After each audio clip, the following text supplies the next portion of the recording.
Howdy my totally tubular edgy gamers, and we are back with another ranking video. And to continue along with month of Edge for January, we have a ranking video on the Carmageddon series.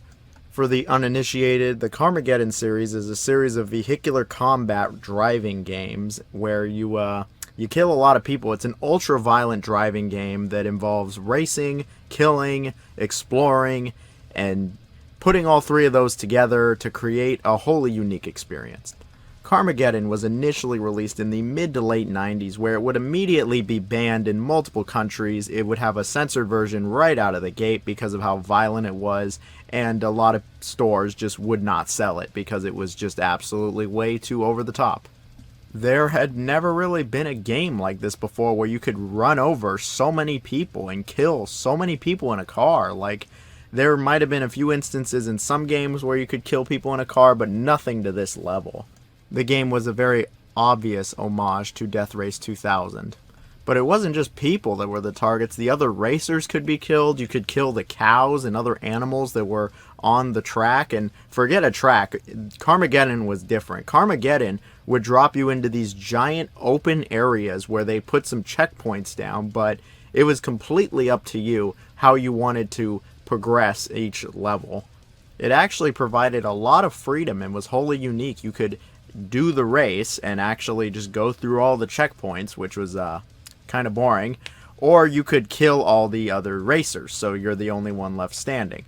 Or you could go the crazy route and kill every single pedestrian, animal included, on the entire map. Usually this was hundreds of people, if not like 1,000, but it was an option, and it did provide a lot of freedom, and gamers really took to that. It was really interesting and different. Most racing games, you just raced, and that was it, but Carmageddon lets you do a variety of different things. Despite the ultra-violence and somewhat limited availability due to banning, the game was an instant success. Gamers loved it, they loved the freedom, they loved the violence. I mean, this was the 90s, times were wild then, and naturally with Carmageddon's success, we got more than one game. We got a sequel, we got some expansions, we got a bad third game, and then eventually, many, many years, well, we're talking like 15 years later, we would actually get a reboot. We'd even get a re-release of the reboot a couple years later that is much better than that original release. But that's enough of the history of Carmageddon. I thought today I would rank all the Carmageddon games for everybody. When it comes to my history with Carmageddon, I didn't play these games when it came out. I played them in my late college years, and I actually reviewed all of them on my channel here, and I'll put a link in the description if you want to see the full reviews of these games. I go pretty in depth with everything in Carmageddon. But we're going to be ranking these games based on quality, how much fun these games are, how they have aged, how easy it is to just pick up and play the game, etc. I'm not going to be looking at every version of every game, or we'd be here quite a bit longer than we need to be. I'm just going to be looking at the definitive, air quotes, version of each game. So no Carmageddon 64, no Carmageddon on Game Boy, we're not looking at Carmageddon Reincarnation. We're going to just be looking at the best version of each game. So with all that, like, share, sub, you already know the drill. Let's get into it. What's the worst of the worst for Carmageddon? Carmageddon 3 TDR 2000 is the worst of the Carmageddon games. It's also the only Carmageddon game that is not made by Stainless Games. What's funny now is that Stainless Games was able to get the Carmageddon license back, and they actually re-released TDR 2000 on Steam, where even they call it the turd game in the Carmageddon series. Like, even they know that it's crap. And I think I'll just go right into the biggest issue with Carmageddon TDR 2000. The biggest issue is the game's compatibility, getting it to work, and the game's shoddy coding and bugs/glitches in general. This game is a pain in the ass to run on anything that isn't like Windows 98. Getting the thing to even boot up is difficult. Getting it to not crash like immediately after opening it up is difficult. Like, you have to do a bunch of crap to get this game to even run properly, and then it doesn't even do that most of the time. A lot of the time the game just crashes on story missions. Yes, there's a story in this game. Some options and features just do not work. The AI is just really bad, like even worse than the old games somehow, and it just doesn't really want to work with you. Like, I'm just trying to play the game and it can barely even function. It's just not stable. But you know, if all the planets align properly and you're able to get the game to actually function for the most part, what you have here is a pretty run-of-the-mill, average to mediocre experience that is Carmageddon TDR 2000. I mean, for the most part, it is the Carmageddon you know, where you get to explore these open areas and kill everyone or race, but it just doesn't feel the same as the other ones. It's not as fun. The controls are still not very good. And a lot of the missions feel incredibly generic and are even more repetitive than the second game's missions, and it's just not all around a great time. There is an expansion that is included as well that adds more vehicles, however the balancing for these cars is just awful. Like, don't get me wrong, Carmageddon never had great balancing, but this is just not good. I know some people have some fond memories with Carmageddon 3, and I mean, I'm not going to shit on those. You have your memories, but I do not recommend this game to absolutely anybody if you could even get the damn thing to work. It is just not worth any hassle or time or effort, really. It's just not worth anything. I believe the third best of the Carmageddon games is Carmageddon II Carpocalypse, now released in '98. Carmageddon 2 really looks at the original Carmageddon and tries to improve it in a number of different ways, and there's some changes to it. Some of these changes are good, and some of them, well, not so good, to the point that I have this lower than the other Carmageddon games. Carmageddon 2 has a different structure from the first game. There's still no story, but instead of having to get so many credits, now you just go from mission to mission. A lot of these missions, air quotes, are really just what you know and love of Carmageddon, where you're dropped into a giant, and I truly mean giant, open area, and you can either race everyone, kill the other drivers, or kill everything that moves. These maps are massive. These are way bigger than anything the first game had. And honestly, these levels are a little too big. I mean, there's just so much to them. There's so much to explore. I mean, good luck killing everything on these maps. And the presentation was a bit better than the first game also. There's like real full-on 3D here. I mean, the first game had some 3D in it, yeah, but it was pretty primitive compared to even this. I mean, it doesn't look great nowadays, but they kept all the violence intact. It's still as gory and violent as ever. But when you're doing just Carmageddon things, this game is arguably better than the original game, with more vehicles, more ways to kill your opponents, and more power-ups. There's even power-ups you can store now and use at will that totally affect the game in a ton of different ways that are just really goofy. You can even find upgrades to cars in these maps, which is actually a neat incentive to explore. However, Carmageddon has 10 missions that you have to complete in order to progress through the game. Basically, you'll do 3 open areas, then a mission. These missions are just awful. They are just terrible in almost every conceivable fashion. They are bad for a ton of reasons. They're incredibly strict, unforgiving, boring, slow, uneventful, and do not play to Carmageddon's strengths at all. See, Carmageddon, I won't lie, it doesn't actually have that great of driving. The cars spin out of control all the time, and it's incredibly imprecise and borderline unresponsive a lot of the time. But in Carmageddon, it doesn't really matter that much. You're in these giant open worlds with a huge time limit, and there's never really any moments you have to be precise until you get to these missions. These missions require you to do just that, and it's very difficult, and it just does not play to Carmageddon's strengths. I really hated the missions in this game, to the point that I was ready to throw the controller. I was really mad at these missions. They are just awful.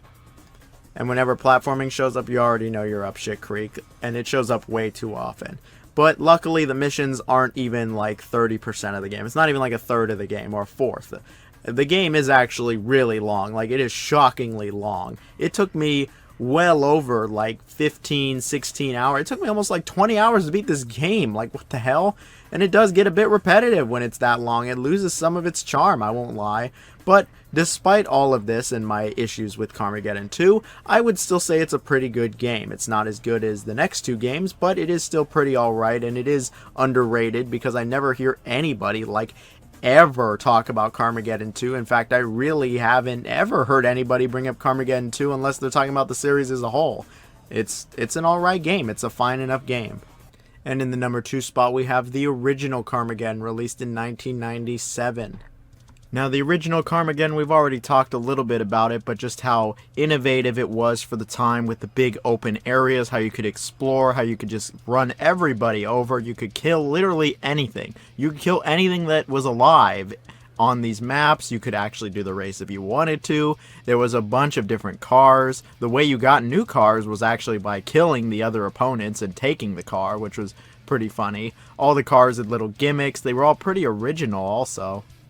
And you know, all these years later, I'm still having an absolute blast with Carmageddon. Like, it is still, like, just as fun now as it was back then. It's actually aged a lot better than I thought it would have. The controls, yeah, with the keyboard are pretty terrible, but you can use any kind of Joy 2 key to fix this, so you can play with the controller. Little hurdle there, but it's totally worth it. As the game, still a blast, never not at a great time with it. I also love the music in this game. The music is great. In Carmageddon 2, at least on Steam, the music was taken out, which is unfortunate, but the music is all here for the original. It's just great stuff. Now, the original Carmageddon could have totally been number 1 on this list, but it's not for a few reasons. The driving itself is not actually all that great, especially when you're turning. If you go past like 50, 60 miles an hour, your car really just can't turn like Carmageddon 2, and I mean, it's like in a driving game where the driving isn't all that great and the turning in particular is not very good, that's probably not a good sign. I mean, it's not the end of the world, since a lot of these levels, I shall say, are really open, and you don't really have to do anything precise, so, I mean, you can get away with it, but the driving isn't amazing. These maps aren't all great. There's some really good ones in there, like the city, obviously, but some of them, like the tunnel one, I just don't really like these maps. And then don't even get me started on the expansions maps. I do not like those maps at all.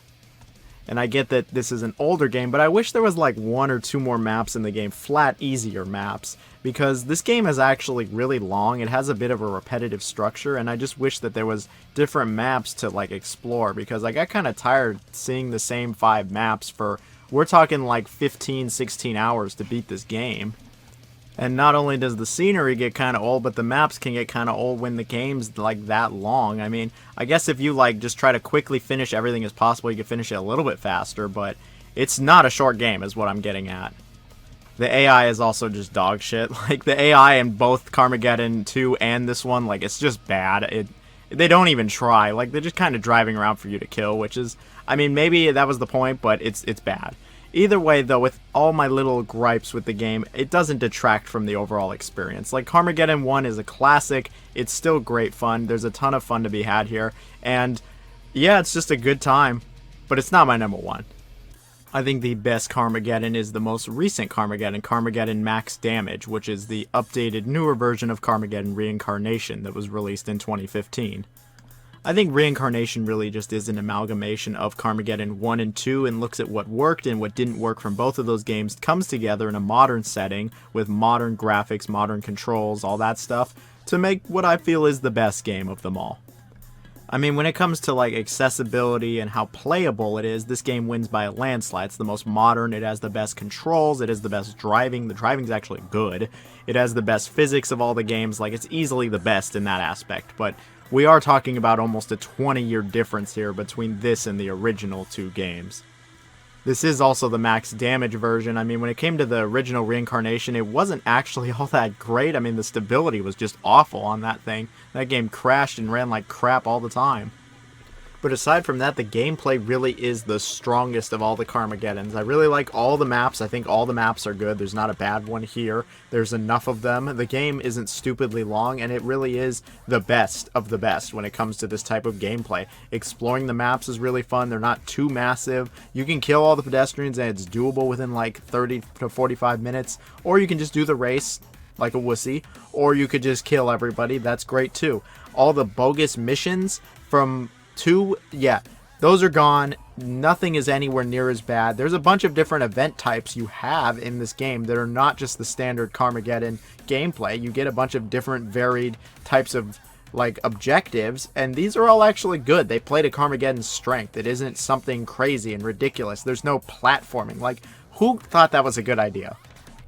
I really like the vehicle selection. I really like the handling. The power-ups are great. The power-ups are just insane in this game, more than even the second game. The power-ups just are wild. There is multiplayer. I mean, there's multiplayer with all these games, but it's totally dead. The music is great. Some of it is returning from the OG, but there's a lot of new music here that I also really do enjoy. And really, this game is one of the wildest, craziest driving games you'll ever see, ever.